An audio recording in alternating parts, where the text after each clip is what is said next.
قرآن پاک کی یہ بہت ہی بہترین اور ایمان افروز آیت ہے جو خاص طور پہ اس بندے کے لیے جو نا امید ہو چکا ہو، اب اسے کوئی رستہ سبیل نظر نہ آتا ہو اور مخلوق اس کے خلاف ہو چکی ہو۔ نا امیدی میں اگر اس آیت کو ایک بار بھی پڑھ لے گا تو اللہ کی ذات اس کی طرف فوراً متوجہ ہو جائے گی۔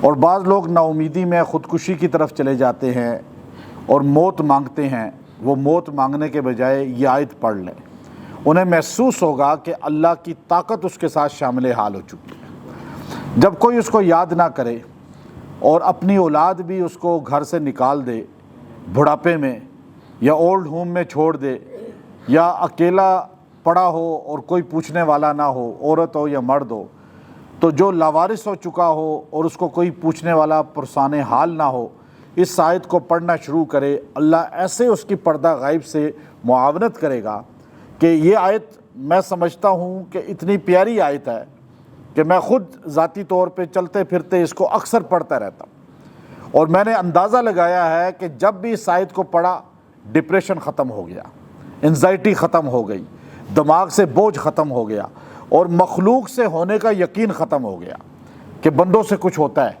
پیسے والوں سے کچھ ہوتا ہے، دولت والوں سے کچھ ہوتا ہے۔ آپ کا کوئی کام نہیں بھی ہوگا، آپ ایک ویزے کے لیے اپلائی کیا ہے، ویزا آپ کا نہیں لگا، لیکن کوئی بات نہیں، اللہ کی تقدیر ہے اس میں۔ اب آپ دیکھیں، لیکن آپ اس آیت کو پڑھتے رہیں، سفر میں پڑھتے رہیں، آپ کو کبھی نقصان نہیں ہوگا۔ میں نے اس کو آزما کر دیکھا، اور یہ آیت گھر میں لکھ کے جو بندہ لگا دے گا، اس گھر میں کبھی بھی دشمن، شیاطین، جادو، تنگ دستی حاوی نہیں ہو سکیں گے۔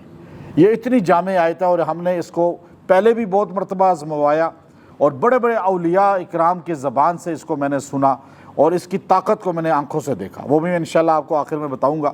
ہم ابھی کشمیر کے دورے پہ گئے، بچے ساتھ تھے، ہم نے ایک جگہ پڑاؤ کیا، پڑاؤ کر کے ہم نے رات گزاری بڑی اچھی جگہ۔ آگے ہم نے کہا اس طرف جاتے ہیں، پہاڑ کی چوٹی کی طرف ایک رستہ جا رہا ہے، بہت پہلی مرتبہ۔ اب گاڑی میں جیسے ہی گاڑی جو ہے موڑنے لگے اس طرف، ساری گاڑیاں مڑ گئی، میری گاڑی بالکل جیم ہو گئی، جیسے انجن سیز ہو جاتا ہے۔ اب وہ سٹیئرنگ بھی نہیں ہل رہا، ہل ہی نہیں رہا سٹیئرنگ، یہ سٹیئرنگ کو زور لگا دیا، نہیں ہلا۔ میں نے کہا بڑی گاڑی ہے اور اس میں کام بھی کبھی نہیں ہوا، تو یہ کبھی ایسا پیش بھی نہیں آیا، بالکل A1 ہے۔ میں نے کہا یہ تو ہو ہی نہیں سکتا ایسے۔ میں نے کہا 10 منٹ میں وہاں پریشان، میں نے کہا اب کاریگر کو کہاں سے لائیں، جنگل کے اندر ہیں اور یہ ریسٹ ہاؤس ہے، لیکن اس سے نکلیں گے تو۔ اب پھر میں نے کہا چلو اب انتظار کرتے ہیں، گاڑی بند کر دی۔ گاڑی تھوڑی دیر بعد خود ہو گئی، اچھا ادھر موڑوں، رائٹ ہینڈ پہ جہاں ادھر جانا تھا نہیں مڑے، الٹے ہاتھ پہ مڑے۔ پھر آگے تھوڑا گئے تو پھر اس طرف سے مڑنے لگے تو گاڑی موڑ کاٹتے ہوئے بالکل وہیں رک گئی، ریورس ہی نہیں ہو رہی کہ پیچھے کر کے یوں موڑوں۔ پوری اس کی پلیٹ دبا رہے ہیں لیکن وہ پیچھے نہیں ہو رہی، وہ دب رہی ہے۔ میں نے کہا یہ کیا معاملہ؟ پھر مجھے آیا نہیں، یہ اللہ کی طرف سے ایک نظام ہے، ایک غیبانہ طاقتیں ہیں جو ہمیں اس طرف جانے سے روک رہی ہیں۔ اور وہی ہوا کہ اس طرف حالات ایسے تھے، اسی دنوں یہ ساری اس موسم کی وجہ سے سوات میں ہی مسئلہ پیش آیا، اور بھی پہاڑی علاقوں میں لینڈ سلائڈنگ ہوتی ہے اور مسائل، تو اللہ ایسے بچاتا ہے کہ آپ کو سگنل دے دیتا ہے۔ آپ یہ آیت کریمہ مضبوطی سے پڑھیں، جاتے ہوئے سفر پہ بچوں کا کریں، بچوں پڑھو، اس کو یاد کر لو، اسکول جاتے ہوئے بچہ پڑھے، یونیورسٹی جاتے ہوئے پڑھے، جاب پہ جاتے ہوئے پڑھے، اللہ بھولے گا نہیں، ہر چیز میں نگہبانی کرے گا اور ساتھ دے گا۔ وَمَا كَانَ رَبُّكَ نَسِيًّا، کہ ماں باپ بھول سکتے ہیں، اللہ نہیں بھولے گا۔ اب آپ نا امید ہو چکے ہیں، آپ نے کہا بس اب کوئی ساتھ دینے والا ہی نہیں ہے، میں تو بالکل روڈ پہ آ گیا ہوں، میں تو بالکل ٹینشن میں آ گیا ہوں۔ تو جب آپ نا امید ہو جائیں تو آپ اس کو روزانہ 300 بار پڑھیں۔ وَمَا كَانَ رَبُّكَ نَسِيًّا، وَمَا كَانَ رَبُّكَ نَسِيًّا، یہ آیت نمبر 64 ہے سورہ مریم کی۔ آپ اس کو 300 بار پڑھیں، 21 دن پڑھ کے دعا کریں، اللہ انہی دنوں کے اندر ایسے پردہ غائب سے آپ کا کام نکالے گا، امید نکالے گا کہ آپ حیران ہو جائیں گے۔ اب کسی کو چھوڑ دیا گیا ہو، اولاد نے نکال دیا گھر سے، یا بیوی کو خاوند نے نکال دیا، یا خاوند ایسے در بدر پھر رہا ہے، یا بیوی جو ہے در بدر پھر رہی ہے، یا بچے اس طرح ہیں، تو کوئی بھی جو ایسے در بدر ہو جائے نوکری سے، چاہے وہ گھر سے، چاہے وہ جو ہے تجارت سے، تو روڈ پہ آ چکا ہو، بعض لوگ ایک دم روڈ پہ آ جاتے ہیں، ایک دم ڈاؤن ہو جاتے ہیں، تو یہ 300 بار 21 دن پڑھیں، اس کا کرشمہ دیکھیں۔ اللہ پردہ کا چلتے پھرتے اسی کا ورد کیا کریں، 21 دن چلتے پھرتے ہر وقت یہی پڑھیں، وَمَا كَانَ رَبُّكَ نَسِيًّا وَمَا كَانَ رَبُّكَ نَسِيًّا۔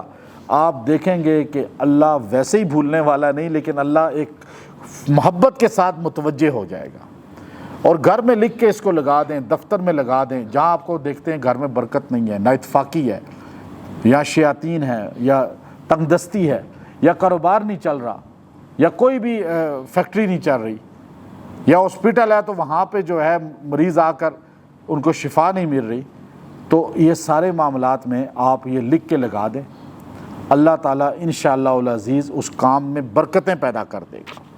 تو یہ ایسی چیز ہے کہ یہ جب آپ اس کو پڑھیں گے، نا امیدی میں ڈپریشن ختم ہو جائے گا، انزائٹی ختم ہو جائے گی۔ آپ کہیں گے جب اللہ ہے میرا تو مجھے کسی کی ضرورت کیا ہے؟ اور اللہ ایسا ہے جو بھولتا بندے کو نہیں ہے، بندہ اس کو بھول جاتا ہے۔ اس لیے تسبیح ہم ہاتھ میں رکھتے ہیں کہ ہم اللہ کو بھول جاتے ہیں تو یاد دہانی کے لیے تسبیح ہوتی ہے، ورنہ تسبیح کوئی ہمارے نبی نے ہاتھ میں نہیں رکھی۔ ایک انگریز نے پوچھا ہمارے بزرگ سے، مولانا قاسم نانوتوی رحمۃ اللہ علیہ، کہ آپ کے نبی نے کبھی ہاتھ میں تسبیح رکھی ہے؟ کہا نہیں۔ کہا پھر آپ کیوں رکھتے ہیں؟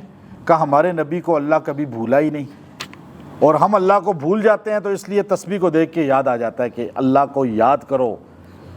اللہ تو ہمیں بھولتا ہی نہیں، نہ نبی کو اللہ بھولا، نہ اللہ کو نبی بھولے، تو اس لیے ہمیں تسبیح پڑھنی پڑتی ہے، ہاتھ میں رکھنی پڑتی ہے کہ ہم بھول جاتے ہیں، تسبیح ہمیں یاد کرا دیتی ہے۔